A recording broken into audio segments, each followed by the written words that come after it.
Hello, great world of Shooting It Raw. This week, it's episode 58, and I already have one recorded, but I want to hold off on it because Earth Day. It's just Earth Day, and I was thinking, well, let's try to bring up a previous episode that is quite relevant. And looking back to season 1, which I can say now, season 1, episode 37 was with Doug Woodring.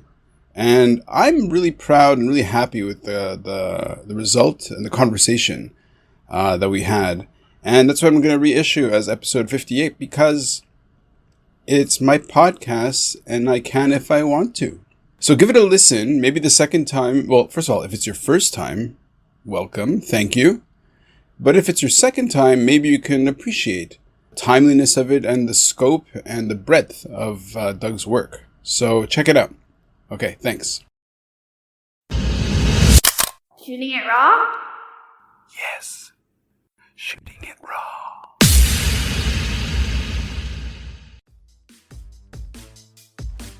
Hello world, I'm Ran Alfasi and welcome to Shooting It Raw, the podcast that starts with a few photos, some cool people, and then, who knows.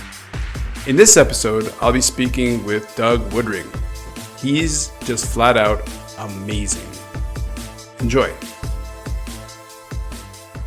When I run around the world doing some of these projects, photography and video really helps to immediately spread the word and outreach and tell the message in different ways. So when I'm seeing something amazing, it's hard to convey that when I go home to my friends or a company and say, oh, you should have seen what I saw over there. Right. And they say, oh, wow, that's great. It looks really nice. But they don't see a photo or they can't feel it in their heart or their head. And if you get the photos out, it really helps tell that story. Doug Woodring, thank you for joining me on Shooting It Raw. We met because of my work in marine conservation through shark rescue. And then you've been working, I think, for far longer and probably have had a greater impact. And we're going to definitely get into that. Where are you right now? Yeah, so I started this about 12 years ago. I've lived in Asia more than 25 years. Some people ask, why do I do it? And I came from California. When I first moved to Asia, the first thing I thought was, why is it so polluted? That was mostly air pollution, but also water pollution. I do a lot of ocean sports and water sports. I'm a competitive swimmer by training in university. And I did all of the ocean sports. I still do. I still organize some of the biggest open water swim races in Asia. I organize outrigger paddling and surf ski races and compete. We have one of our biggest races of the year is tomorrow. Oh, wow. The Dragon Run is 20 kilometers in Clearwater Bay. Oh, nice. Up down to Stanley in big waves. But because I'm exposed to that, I see the ocean a lot more than other people in their daily life.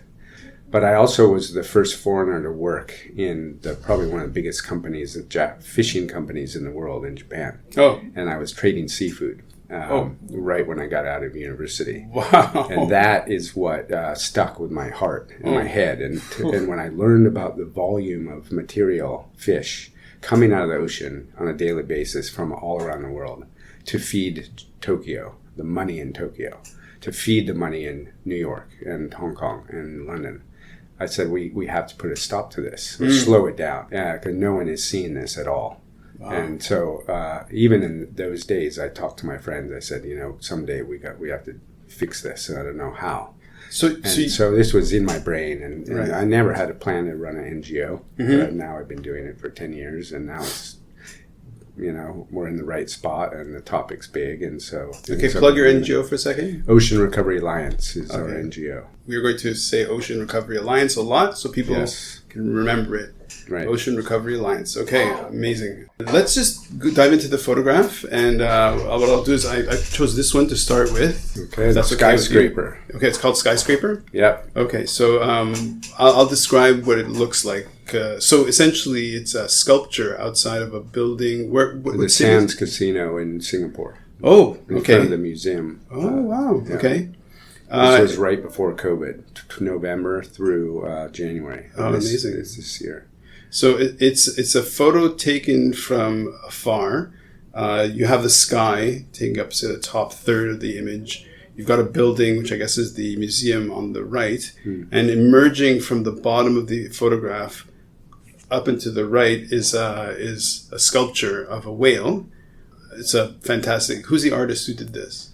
Jason Klimovsky, Studio KCA from New York. Okay. So they were commissioned to do this piece by the city of Bruges in Europe. It's a 12-meter tall whale. It's made from plastic, large plastic pieces from the North Pacific Gyre, which is where we had gone on our original expedition 12 years ago to really create the first science expedition to talk about plastic pollution. Wow. We did that with Scripps Oceanography. So this whale weighs actually 12 tons. It's shipped in two 40-foot containers in 16 giant puzzle pieces. But as you can see, there's probably 2,000 pieces of plastic on it. But each of them is in a grid, and you have to put it back together every time you move it. So I got introduced to Jason because we were writing a UN report on global commitments for plastic pollution. And the UN had come to us and said, the commitments that the world makes are great, but we don't actually believe they're working. Right. People don't follow through. There's no transparency. They maybe don't have funding. The plans change. And we said, okay, we will do this. So we scored 580 global commitments on plastic pollution, and we now have the first scorecard to evaluate the value of those commitments, whether they're happening, replicatable, scalable. And so I can go back to that because that is a big new program we're working on now. But for the whale, my colleague in New York said, oh, I found this whale image from the internet, from this sculpture in Bruges, and I contacted the artist. He's here in New York, and I happened to be in New York for a meeting. Oh, wow. And I said, well, let's go meet him, because we'd love to use the image on the front page or cover of the report. And so we did that. I met him, great guy. And then I started thinking about, wow, I used to do outdoor events in Hong Kong and Asia and outdoor media. I can bring this whale to Asia. And so I contacted him. There was no plan at all for moving the whale on a European or world tour at all. The city of Bruges simply put it in their canal and had hundreds of thousands of people take pictures of it, and it was amazing. But they didn't plan to move it. So I contacted him, and we created a program for the skyscraper tour of Asia, and I named it Have We Breached the Limit? Because as you see, the whale is in the shape, he's breaching out of the water. And it really gets people thinking about what's going on. Why is there a whale? Why is it made of plastic? We had the Prime Minister of Singapore took a selfie with this whale. Every single person who passed it took a photo. So we had plans to take him to Sydney next to the Opera House. We had Shanghai in front of the Museum of Natural History. We were going to take him to the Olympics in Tokyo. Wow. And it's just an amazing way to carry a conversation without bashing people on the head. And unfortunately, COVID came and that all got wiped out. Well, I mean, delayed. I'd say delayed. Let's not say wiped out. So for if you're looking at the image, and since we're the podcast, but the sculpture itself. Okay, so essentially, it's a photo of a sculpture. And the sculpture is what's really arresting. And the photograph itself is just like a record. But this is one of those images that at first you look, you think you get it, and then when you just look a little closer, it really resonates. Like it just hits you because they're obviously, or at first you don't quite register what it's made out of, and then when you look, you see like fans. It's made of like plastic fans, plastic trays, it's very sobering, and I can see what it must be like to stand underneath it. So what we did is we created a puzzle. So on the signage below at the base, it says, "Can you find me?" And we picked 8 pieces of the objects somewhere embedded in the whale. Wow. And there was very a description of what that was. Very and smart. then the kids and the parents had to walk around the whale and try to find that item. And burn it in their heads. Wow. It was really amazing. That's really good. Yeah, it was great. So it really, it allowed you to have workshops and school talks and all kinds of things. And conversations. So, conversations. Yeah, well, from my work, in terms of consciousness raising, and I don't know if you agree with me on this, but it's like, I kind of feel that the heavy lifting of activism really is in a conversation. Like it starts with one-to-one, exchanges where people say, well, what do you know about this? And people say, I don't know, whatever. I think I know whatever. And then slowly start opening their perspective. And right. And so in many ways, it's you're the guy at the top of the hill pushing the snowball over the hill. And the snowball then picks up speed. It gets bigger. People jump on it and take the ride. And we're the ones, pushing that snowball over the hill all the time. And this is one example of that. It's so powerful. Okay, next image. In this one, it's just visually, look, as a photograph, it's a little bit oversaturated, all that boring stuff. But it's essentially, they're two monks in orange robes holding long staffs of bamboo, poking at a what looks like a rubber tree. What? Pulling plastic out of the tree. Pulling plastic out of the tree. Yeah. Oh, okay. So they're pulling plastic out of the tree. Getting plastic out of the tree in Cambodia. Okay. Oh, okay. So this is Cambodia. So what's this story? What's the significance of this story, other than the fact that it's plastic in a tree? Yeah. So this was my one of the most amazing moments because I went to Cambodia. I had this idea from a few years back, and the Tonle Sap Lake is the only lake in the world that rises and falls 6 meters every year. So it's a 6-month tide. Wow. Basically, when the floods come, the waters go down 6 meters. So all the houses are on stilts or floating. So when the water goes out, it pulls all the plastic and trash out to the lake through all of the canals, and all the trees and bushes get saturated with the plastic. So as the tourists come by to go see the lake, you're going by these trees and it looks like Christmas ornaments everywhere, but it's all plastic. Yeah. And I said to myself, one day I'm going to do something to get the fishermen to come here with bamboo poles, pick them out of the trees, and we will reward them or incentivize them. And so it took me a few years to find the right person, my counterpart in Cambodia. And I was there to do one of our ocean film festivals, which we hosted in Cambodia. And I found this guy at a meeting, so Paul. And I saw him at the meeting. I heard him talk. I said, I got to talk to this guy. Mm-hmm. Talked to him the next day. I said, look, we got to work together because I can help you and you can help me. So we went to, we're going to go to 3 villages to do a new festival I call the Water Falling Festival. Okay. Water falling is when the water goes out. Right. So that pulls all the plastic out to the lake. We have 2 a year. The other one's the Water Rising Festival. That's 6 months later in June when the water comes back in. Wow. You've got to clean the shorelines before it gets pushed back into the villages. Sure. So it's like a monster breathing. And so we went to this other little village that had a pagoda right on a hill surrounded by water. We didn't know anyone. We rented a boat. We went straight to the monk, the head monk. He was 90 years old. My colleague, so Paul, got on his hands and knees, started talking to him, trying to explain what we want to do. Didn't have much reverberation. I was taking photos as the foreigner there, and all of a sudden, so Paul said, "Look at Doug's hat. It's made of recycled plastic, and his shirt is made of recycled plastic and 50% recycled fishing nets." And these women who were in the back of the room just started talking like crarazy. Mm-hmm. Oh my God, what do you mean? This plastic is worth something? And as soon as they did that, the monk snapped to attention. And said, oh my gosh, we need you to help us. Right. And so within an hour of knowing no one, we had the head monks on the riverbank with us at sunset, with our staffs of bamboo that we made with a nail in the end to pick plastic out of the tree. Wow. And all of the boats that came by just stopped because they wondered why these guys with orange robes were up on there picking plastic out of the trees. Right. And that was the beginning of our festival. And now in our 3rd year, the big one starts next week, Water Falling Festival.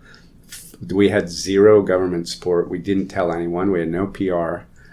We didn't talk to the government, but when we did this, we had full monk support, and that's about 95% of the country. Yeah, so Cambodia, you can't go in as a foreigner or an NGO and say we're going to do a big cleanup on the lake. Yeah. That doesn't resonate. Well, that's why we never call it a cleanup. It's a festival. It's for everyone to get together and celebrate the water, the pride of being outdoors.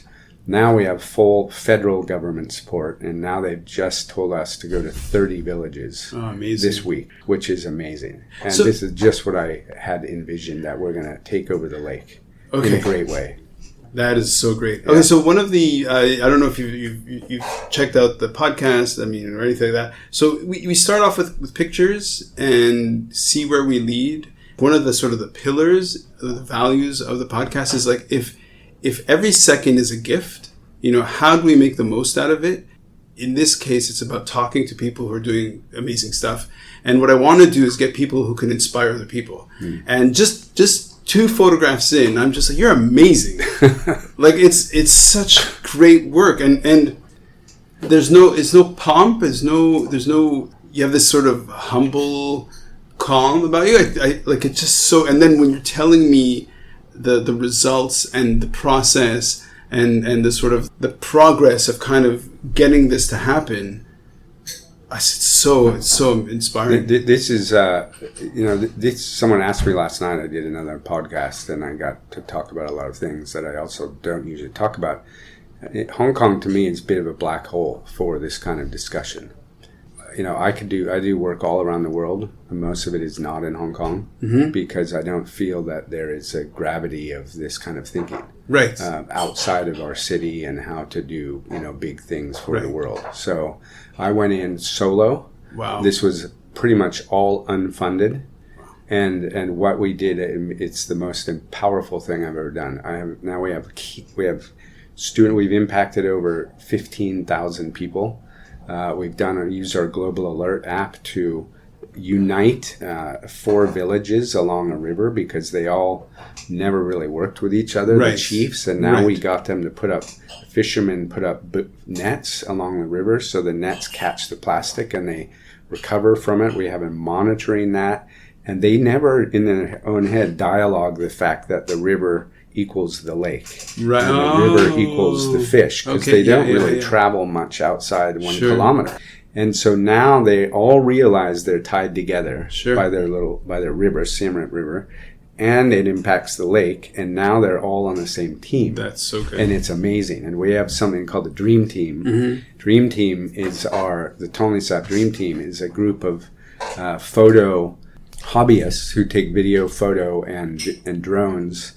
And they're tuk-tuk drivers and local people work in the community. And when they heard about our project and we needed some resources, they came and joined us. And now we have this giant pool of National Geographic style assets that have come because these guys come on our trips with us. I also created a play called Uncle Roo, the Recycling Rooster, and it's a play for kids. Uses a term that we coined called eco-repetition, which is very powerful. I've never seen anyone do it. It's the sound of nature, which happens every day. And the sound of nature in this case is a rooster, and almost every village in the world has a rooster. So if you do the play or the performance or the skit, we've done it even with shadow puppets. The story is that the village is dirty. There's plastic in the village. The animals are sick. The fish are sick. The people are sick. And the rooster's wife, the hen, is sick. And then he comes to the rescue and says, "You guys have to recycle and sort." And he says, "Ba-go, and he's crowing the whole time. And the kids hear that sound. And through the play, they hear the crow. And they recycle. So when the kids wake up the next day, then they hear the rooster and they pull on their mom's dress. And they say, "Mom, where do we recycle?" So smart. So it's in 7 languages now. Wow. I've got a group in Cambodia performing it. I took them to Malaysia to perform this giant UN event. And I took them to this village where there's 2,000 kids where they've never had a theater performance in their life. Dirt floors. And we did the rooster play. And to see those kids and their eyes at night. This was part of our festival. I wish, You're amazing. I got to make a movie of this thing. It's amazing. You really are. Oh man, how inspiring. Pretty neat. So at the same time, we're now also bringing in solutions for the plastic. So of course you gather it. People say, "Well, where do you put it?" Everyone wants to be perfect on the first step. You can't be perfect on the first step. The perfection is getting them motivated, not burning it, and not dumping in the water. That's already number one big benefit. So then we get it to the landfill. That's all they got, and it's a lot better than what they did before. Yeah. So now we're looking at ways to digest that and use it for construction material. We have that technology we're bringing to introduce to them, which will mean they can make construction bricks out of all of this trash they're pulling from the tree. And they're so excited about the potential to actually do something with this. So I designed a rice bag, as you do. Yeah. You know, rice bags. Everyone in Asia has a rice bag. It's 50 kilos. Yeah. But on the front of it it says harvest plastic. And there's a whole image of the lake and people picking plastic out. Okay. And there's descriptions on how to harvest plastic the right way. Okay. And it's for every village house to put all of their plastic in, and the organics can go in the land and the other material goes to get recycled. And the plastic bag, the harvest bag, goes to the pagoda or the village center to be put in a proper place to get rid of the plastic. That's so good. And then it's reusable. So Amazing. This is their contained plastic. And when the government saw it, this was during COVID in March or April when we did our event, they immediately said, we need these in all villages. Exactly. Immediately adopted it. And so now we're printing 5,000 for this week. It's pretty neat. You're amazing. Amazing. So the third image is a way more, let's just say, suited up image. You're in a very large hall. Half of the image is the ceiling with the sort of halogen fluorescent lighting. The bottom half looks like a UN-style hall with massive desks, probably 100 to 200 people, I guess, in attendance. Everybody is in their fine office dress. Somebody who looks remarkably like you seems to be speaking, and people are paying attention. So what's this story? So this is at the UN headquarters in Bangkok last November. Oh, wow. It is the UN. And we were, this is our Plasticity Forum, which is a conference I founded at the Rio Earth Summit in 2012. It's the only event, even today, which is pretty amazing, that solely focuses on solutions and innovations for second life plastic. Okay. Which means making sure plastic does not become waste. It can become fuel, it can become aggregate for concrete, asphalt, tables, iPhones, fabric, doesn't matter, but people are not doing it at the scale that we need to be doing that. And so we've had it in 13 cities around the world since then. And last year we had 3 events. And one was in Fiji last year, and that was for small island nations and small communities around the world, technologies and solutions for them. That's important because most municipalities around the world are small. If you're not in a mega city like Hong Kong or New York or London, which already has infrastructure and all kinds of capacities, the smaller municipalities don't get those technologies and the grinders and the shredders you need to take recycling up to the next level. You've been doing this for 12 years, right? Okay. So let's go back to what inspired a start for you to say, you know what, I'm going to move into action.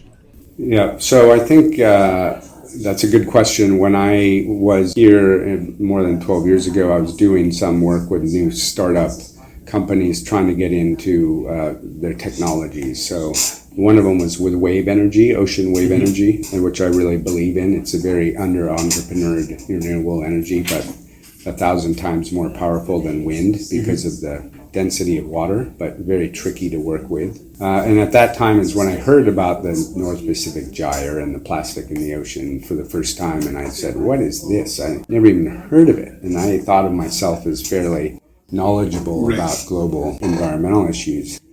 And so it happened to be that I went to San Francisco for my dad's birthday, and I met 2 other like-minded people who said, oh, we have this idea, and we have this idea. And within a day, we had a 150-foot tall ship dedicated to our trip to go out to the Pacific and do an expedition to see the plastic. Amazing. And we thought, how comes no one's filming this? But the reason that got me over the edge is I was in Palau diving on a far, far, far reef. There was no islands nearby. And at 20 meters down, I was picking plastic out of the water column that was floating by me, a bit like the monk in Cambodia picking it off the tree. Oh, wow. And I said, why? Where is this stuff coming from? Crystal clear water. At the end of the world, and that's when I said, this is really bad. Yeah. And that's when I thought, let's do this expedition. So we raised money during the economic crisis in 2008. And we did a great thing is we brought Scripps Oceanography along with us. And they're the most famous ocean institute in the world, or one of them. So before that, a lot of this topic of plastic in the ocean was came from NGOs, and there was no science, so the industry could sort of say whatever. Yeah. We don't really believe it. Go do some more studies. Waste another 5 years, another 10 years. Yeah. We brought Scripps along, and all of a sudden, this thing got set in stone that, oh my gosh, this is real and we cannot argue with it. So what's going to happen? And that's what set me off on this trajectory. So in 2012, I launched this side event in Rio. Many people thought it was the best side event in the whole conference because most of the side events were your normal discussion about deforestation and the problems with the ecosystem and we need more money. And ours was all about solutions and what's already happening and let's move faster. We're all adults. Yeah. This is what's going on. And it was interesting because at that event, I got asked to speak on a panel with the UN and the main person representing the U.S. Plastic Council. Oh, wow. And I sat between the two of them. Oh, wow. And it was just like, wow, this is happening and it's real. How about if we rewind a decade from there? In a sense, what I'm trying to get is like there's something inside you, your core values, the foundation. Professionally, this is kind of what I do as a consultant. So if we go back and back and back to say 10, 15, 20 years old, what kind of person were you that gets reflected in this way so many decades later? Well, I think it's a good point. So some people, like I did this webinar last night and Andrea just was here and she said, I can't believe you do all these different things. And I think somehow I have this ability to be a translator. I feel like a conductor of an orchestra. And there's a guy playing the oboe, there's someone playing the drums and someone playing the flute and someone playing the bugle. And you got to get them all together. And that's what I'm big in sports, so I have a whole sports genre following.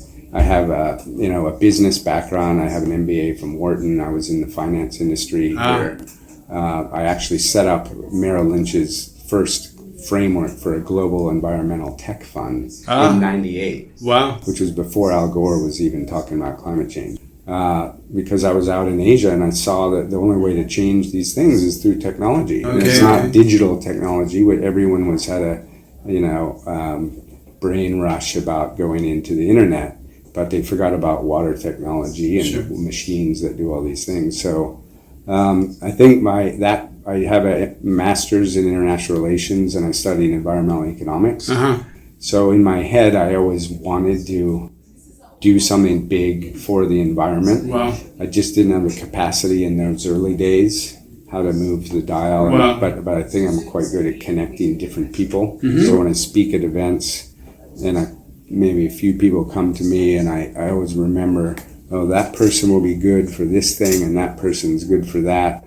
And then when the time comes to match people together, then you get this big boom effect. It's just like 1 + 1 + 1 = 8. My biggest neat story on this one is I went to do plasticity in Shanghai, and I basically did a secret attack on the world's biggest plastic conference. So China Plast is the world's biggest plastic trade show.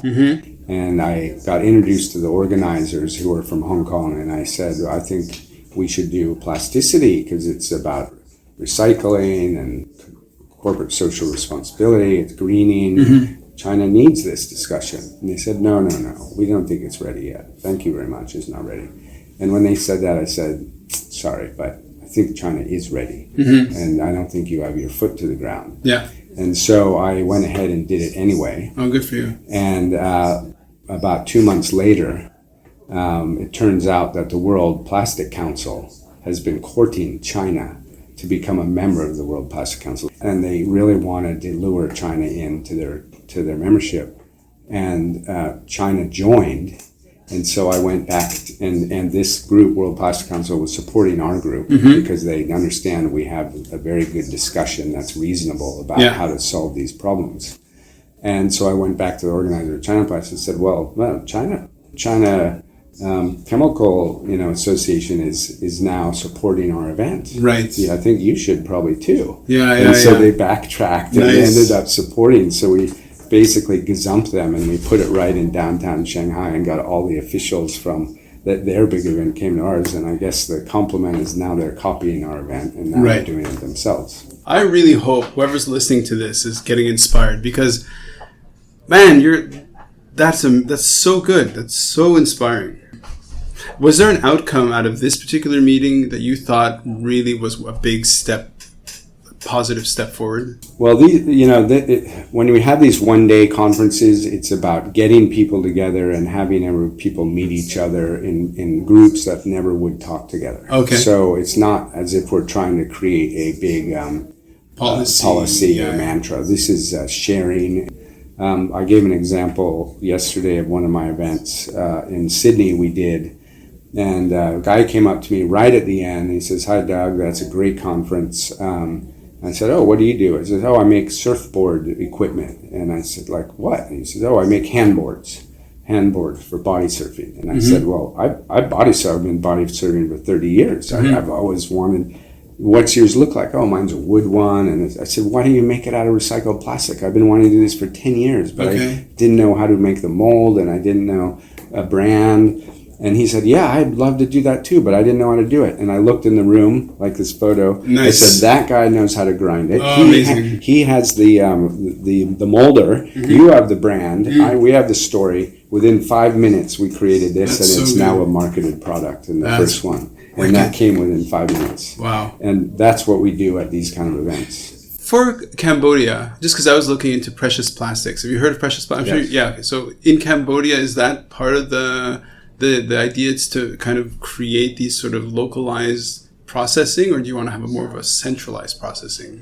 It would be localized to the extent that Cambodia is still quite underdeveloped and the roads are dirt in many places and they're long distances. So what you need to do with recycling is let each village or community somehow get up the value chain of the recycling system.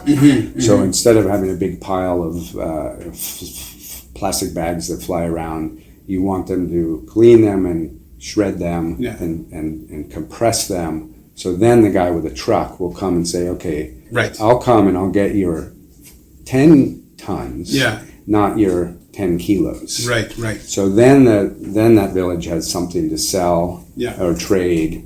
And then it gets into the system, and the next guy's out. So we need to get them these facilities to basically bring them up that value chain. So what we want to do with our concrete synthetic aggregate, which is an additive into the concrete, which makes it stronger, lighter, and it absorbs all of this mixed dirty plastic, which will never, ever, ever, ever get recycled. And 90% of the world's plastic today, globally, does not get recycled. Wow. So when you read those little recycling things on the bottom of a package and it says, "I'm recyclable," that doesn't mean anything. Because if the city, like Hong Kong's a great example of a bad place for recycling, does not have the capacity to recycle it, it doesn't get recycled. So when companies export their products to 150 countries, if 148 of them cannot recycle it, it's like a carpet bombing with your deteriorates and your stuff that lasts forever, and that needs to somehow change. The fourth image is an image that just when I see it like this, it reminds me a bit of Sri Lanka, but that's just off. It's okay. So the bottom of the image is like these tiles of a maroon with, say, yellow checkerboard. And then there's kind of the white wall. There's these nice wooden doors. There's two sort of banners on left and right. And there's the stairs coming up off the images from the left and right. So it's a very symmetrical image. The sky is like full on polarized blue, looks practically black. Beautiful sunny day, practically high noon. do tell. Why this image? What is going on? Well, this is a pagoda in Ladakh, India. Okay. And that poster is of me. That is you, right? Yeah, so this is me. So the amazing thing is I got invited to the biggest monk festival in the world. Oh, to wow. speak to the head monks who are basically at the level of Dalai Lama, Okay. but in a different family. And so Dalai Lama is a bit more on the political side. In this category, it's more about environment and social improvements. Right. And I had met him 4 years ago in Hong Kong. And Him being the head monk. And what a life. he remembered me, and from our discussion, he started doing long walks, pilgrimages across the Himalayas, picking up plastic. Oh, well. With hundreds of people. Amazing. And they invited me to come speak, and I said, well, I can't turn that invitation down. I went to this 5-day event. I was the only foreigner there. This was just last September. Wow. And I spoke to all of their his excellency and all of his community. And it was just a spiritual, an amazing event. They fully embraced what we want to do. So we're now working with community. So I found all the stakeholders that need to work together. They all admitted that none of us could do this by themselves because they live there and they can't communicate with these different groups as a local person because of the way the sects are and the cultural norms. So I have the president or the head governor of the region and the city. Now the monks and one of the learning institutions, which is the Naropa Fellows. They're the graduate students who are doing entrepreneurial management. So they were all learning about this. Because essentially what I am is an environmental entrepreneur. I'm making creative surprise and making projects without trying to sell a product. Right. Necessarily, except now we have a couple that are, puzzles and masks. But so at this event, I got to speak to them, and it's the roof of the world. Right. And everything trickles down from the top. So if you think of the ripple effect or the trickle down effect, if the roof is clean and the mountains are clean, we can have a dialogue with everyone downstream from that. And so now we have access to all of the monasteries in the Himalayas. Oh, wow, of course. Through this community. And now we're working on a program to be able to bring this into all of those communities. But it's step by step. Right. COVID slowed things down, of course. We will be using one of our programs, the Plastic Disclosure Project, which is like carbon reporting and water reporting for companies or municipalities. I'm training companies in Thailand and Malaysia with the UN now to undertake this methodology of accounting, self-accounting. Sure. We're going to be doing this for the whole city of Leh in Ladakh and 2 other cities. It will be the first in India, and there'll be a model for how a city and municipality can take the way they change their thinking around plastic and recovery of the material. So when I spoke to His Excellency 4 years ago, I said, the main thing the world needs to do to change with recycling is simply to sort by wet and dry. Okay. Only that. Right. Not 3-color bins, 5-color bins. No one knows how to do it. Nowhere to put it. It all gets contaminated. Wet and dry is easy for every single one to know. This is like the rice bags in Cambodia. Right. The wet goes out, the plastic goes singular. So organics out. Anything that's dry can be picked through by man or by technology to then have much better value and recovery rate for recycling. So when I went to Ladakh, I told him this 4 years ago, all of the garbage bins, I said wet and dry. Oh, okay. And I said, oh my gosh, that is amazing. Yeah. And what was even more incredible was I was having lunch with a friend, and you're right, there's crystal blue sky and the sun. I was having lunch with one of the fellows taking me around the city, and I was going to tell him about some of my work. And when I was at the Paris Climate Talks, we had created this giant image of 350 people in front of the Eiffel Tower. We were the only group that got permission during the Paris climate talks to do a public event because of the Paris attacks. Yeah. Which were 7 weeks earlier. Everything was afraid. We got approval 2 days before. Amazing. We made this image. It was on the front page of the Le Monde and New York Times. And I walked out of the rest. I didn't tell him this story because I just decided not to say it. 2 minutes later, I walked out the door onto the street of the main bazaar, and on the wall of a window of the store was a picture of our image with a headline of India joining climate talks. You could not have placed it better. I almost started crying. Oh, wow. I mean, here I am in Ladakh, and Yeah. I saw this thing that we had made in Paris. That's incredible. The Paris one is a lot like the sculpture for the skyscraper of the whale. So I like doing those kind of big, awe-inspiring discussion features. I had no idea you're such a rock star. That's amazing. Okay. If you look back, what would you say was one of the most fulfilling failures that you've had? You know, where you had a failure and it really hurt at the time, and yet that opened doors for you. They're just like, wow, I didn't realize it at the time, but that was a necessary drop off. Yeah, whatever. Well, I don't know about a failure, but I'll have a good story here. But one thing I was going to say was when you said because it is hard when you're alone or you have a small group, and I work with people, not many people in Hong Kong, but I have different people in different countries, but we're not a full team. We're hired, I hire them based on projects, and I tap into them when needed. But in a way, it's like you don't have a lot of people to tell all these things to, and you think, wow, is this going to work? But I seed so many things throughout the year that at any one time, something's blossoming. Okay. And that sometimes makes me crazy because sometimes last November, for example, I had 6 huge events blossom in the same month. Oh, wow. The Whale, the UN event in Singapore, in Thailand. I have 2 big races here. One that I was organizing all around Hong Kong Island. And then something else, and when all that is at the same time, then you for sure. But it makes life interesting. Yeah. So one of the things that I knew I was on the right track, but this was before we announced the Plastic Disclosure Project, which is very much like carbon reporting. We were 10 years ahead of the world on this thinking. But the benefit of it is that you can do this without the need for bans, taxes, or legislative changes. So anyone can do it immediately, and it can really start helping the planet if people use it. So I got introduced to a guy at UC Berkeley. I'm undergrad at Berkeley.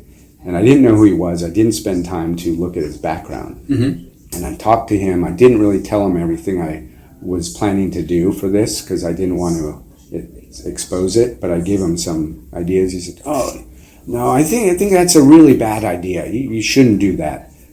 You need to do more studies. You need to go out in the ocean and find out, really what is the cause and how much is in there." And in my head, I'm thinking, that's another 5 years, 10 years wasted time, another bunch of money. Sure. And so I was a bit bummed out because I thought I had a great idea. And this guy said, "No, you can't. You shouldn't do that." And so I went home and I found out who he was, and he was an top official from one of the chemical companies. Of course. And he's basically, literally, I've heard from other people, was a spy and an implant into the university to slow projects down. Okay. And as soon as I heard that, I said, I'm on exactly the right track. Yeah, you're hitting the right nerve. I'm launching this. Yeah, nice. That's what gave me the power to say, I'm going for it. So I applied for the Clinton Global Initiative project. Nice. President Clinton knows a lot about waste and garbage and water pollution. Yeah. He saw our project and he said, this is one of the best things I've seen.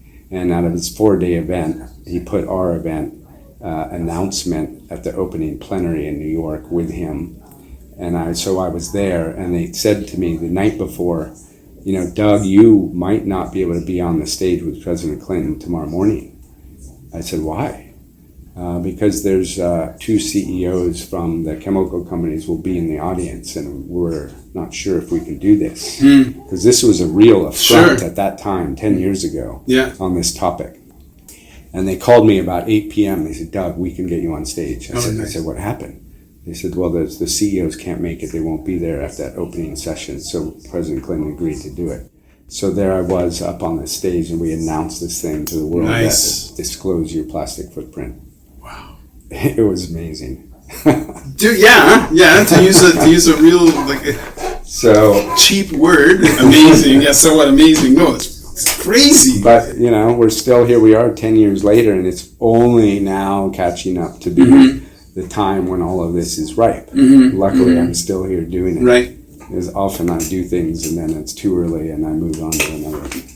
What I work in the most, it's like spend the most of my psychic energy and intellectual energy is around this idea of leadership and of how do you get people to want to follow you, to want to believe in you. And so have you had very formal leadership training beyond what you were exposed to in school? No. But I think the sports is definitely a frame. Yes. Yeah, okay. Yeah. So I have not. I'm pretty good with people. I'm social. I like to be with people. I think I can interpret between, an environmentalist and a government official and a banker and a swimmer and a kid. Right. I mean, I speak to 8-year-old kids. And but I haven't had the training. It just comes. And I don't know why, but it's sometimes I do things on my own, and then the local people in that place see me doing it. And this is the case in Cambodia. Right. They come along. It's almost like you're the Pied Piper. Yeah. And they don't know why, or I don't know why, but it's happening. Yeah. So it kind of came self-trained, I guess. Right. But I think that the topic, one of the things, I don't do, and we're quite business friendly, is we don't go out and bash people, and we don't try to say, don't do this and don't do that, but we give constructive ideas. We're all adults. So, okay, you have to make 1 million computers. How can you make those 1 million computers with 20% recycled content in the back instead of 0? Have you thought about that? Why not? Talk to your supplier. I talked to a big company in the U.S., a huge athletic retailer, and they said, after I just did my talk, I didn't even tell them anything to do. The guy stood up and he said to all his staff, he said, guys, we import 27 million pieces of clothing to ourselves every year, each in an individual plastic bag that the consumers never see because it's ripped off when it goes on the shelf. Yeah. And they never even thought about it. And I gave a talk last week at a school here in Hong Kong on a webinar, and I got a note from a woman I know from a different company, and she said, my daughter came home today almost crying, but so excited to be helping on plastic. Okay. And she heard your webinar. Oh, nice. Nice. And this was someone whose daughter had seen me in this talk, and those things give me the energy to keep going. For sure. And I think, one of the full portrait of somebody like you is you've got all of these wins that you can talk about that are so impressive. But in my mind, it's totally yin and yang in the sense that for every peak and win, there's an equivalent low that you crossed or you had to pass through. And so people, we don't have to focus on that, but I think that's part of the portrait, Right. Well, I definitely minimize those lows. I don't like those ones. Sure. And actually, to be fair, you asked me what I really, to knock on wood, I haven't had a huge amount. I'd say the more wins are 90% and the lows are 10%. That's great. And maybe not huge, but this weekend I'm doing an event. Anna Fisher, she contacted me. She's a member of the yacht club. She's a rower. And she said, Doug, I want to raise money for your charity, Ocean Recovery Alliance. I said, oh, great. What are you doing? I'm going to be the first woman to solo row around Hong Kong Island. Nice. And I said, wow, that's great. I saw her ad. Yeah. And so she's rowing to raise money for us. And so I'm going around the island to do live Facebook feeds at different points on Sunday. So she good. starts at 8 a.m. But she's also raising money for a group called Apopo. Okay. And Apopo trains rats to sniff landmines. Wow. And 5 or 6 years ago, I met a woman of the same caliber as Jane Goodall in Africa who's trying to slow down the trading of bushmeat because there's a huge bushmeat trade which comes from wildlife. Sure. It's not the dried and exotics for Asia, but it's real meat. A lot goes to Europe. And I was talking to her, I said, why don't we use the rats to smell for wildlife in these things? So I wanted to bring that training in. Never happened. Then all of a sudden Anna comes along and said, I'm raising money for Ocean Recovery Alliance, and this group that does the rat training is, oh my gosh, I've thought about them like That's 5 years ago. Good. So I already contacted them, already talked to them in Tanzania. Wow. And we're already going to start a program for testing on certain types of wildlife. When you're in a container ship yard, 6-story containers, dogs can't go up there and smell anything. Right. But a rat would be able to go up and find all kind of things. It's pretty That's awesome. a wild and pretty awesome, yeah, for sure. Look, we have to wrap this up a little bit. My apologies for the ambient noise and everything. Really appreciate hearing what you had to say and just kind of getting really to understand a little bit more what you're doing. So somebody who's listening and who wants to kind of take a first step, get involved, what can they do? If they want to, for example, if they want to get involved with you, because you're doing global projects, right? So where can they go? So Ocean Recovery Alliance is our website, oceanrecov.org. We also have a couple websites. Plastic Disclosure has its own one. But we do have these projects. Cambodia, we're just starting a new one in Kenya. I need funding for these things. It doesn't, it's like squeezing rocks. Sure. We have, I can basically work with any company in the world to give them something they'd be interested in. Right. Whether it's education, science, packaging, recycling, supply chain. That's just because I've been doing this and I know where all these touch points are. Right. And sometimes they don't care about recycling, but they care about engaging youth on education, or they care about water quality, which comes from plastic pollution. Most don't think about that when they talk about water. They think it's toilets and a well. Sure. Come to us. We need this kind of support. We're just starting a new program. I mentioned the UN report on the commitments with a whale. We're starting a new program now. We've taken that report and we've made it a new organization, which right now is under Ocean Recovery Alliance, called CAP. CAPP, the Commitments Accelerator for Plastic Pollution. Okay.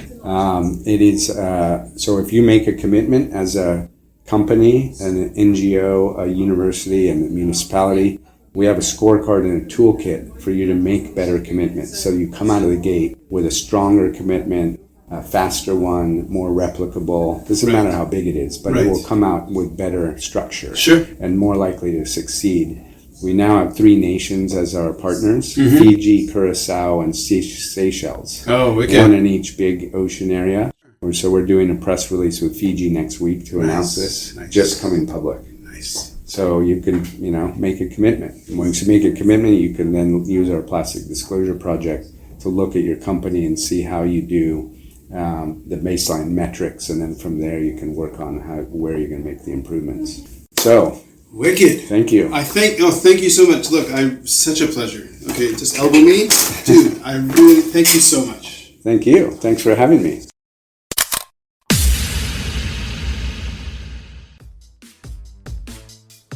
And that was that. I really hope you also enjoyed listening in. If you did, please share it. Sharing is caring, and it's the best way to ensure the episodes keep being made.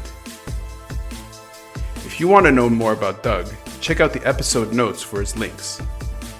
If you'd like to see the episode photos, be sure to visit the website, podcast links, YouTube channel, our Instagram page, and maybe even behind the refrigerator.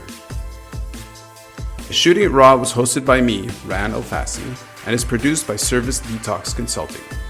Mixed in Hong Kong, Shooting It Raw is sometimes distributed by Jennifer Lopez. So keep learning, keep exploring, keep becoming a better person, and hey, look, I'm here if you need me. Bye.